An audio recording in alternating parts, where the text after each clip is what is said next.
nǹkan tó fi decide láti máa gbé kọ́ mi for a while because ìwọ náà lè sọ fún mi pé ilé ìjọba ti parí international you go to send the money.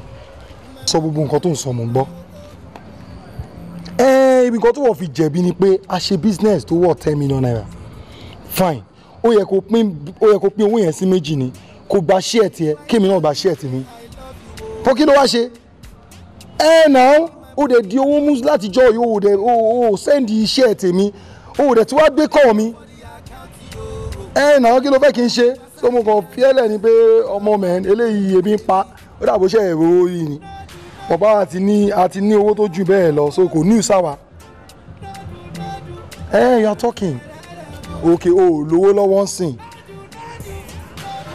okay o lè send 2 million naira send 2 million naira sínú account mi I'm going to forward my account to you so wáyà owó yẹn síbẹ̀ so tó kù tó bá dẹ̀ ti lówó lọ́wọ́ kò send ẹ̀ ojúlówó ọjọ́ ṣàánú yẹ kí n lè help ẹ̀ pẹ̀lú yẹn kò sí problem I'm busy báyìí sí I will get back to you okay later o ṣe my baby. How you doing? Má bíbí mi. Ká ló ń bá sọ̀rọ̀ látẹ̀. Báwo ṣe ń ṣe báyìí? Ṣé o believe me mọ́ ni? Ló ń bá sọ̀rọ̀ látẹ̀ kan.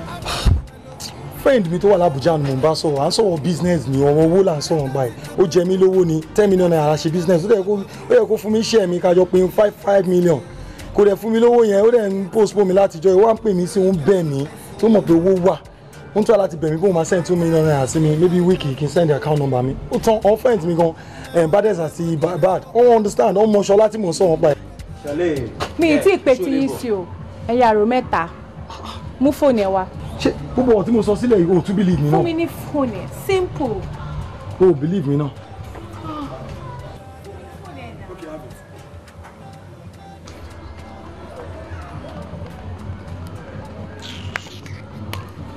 Hello,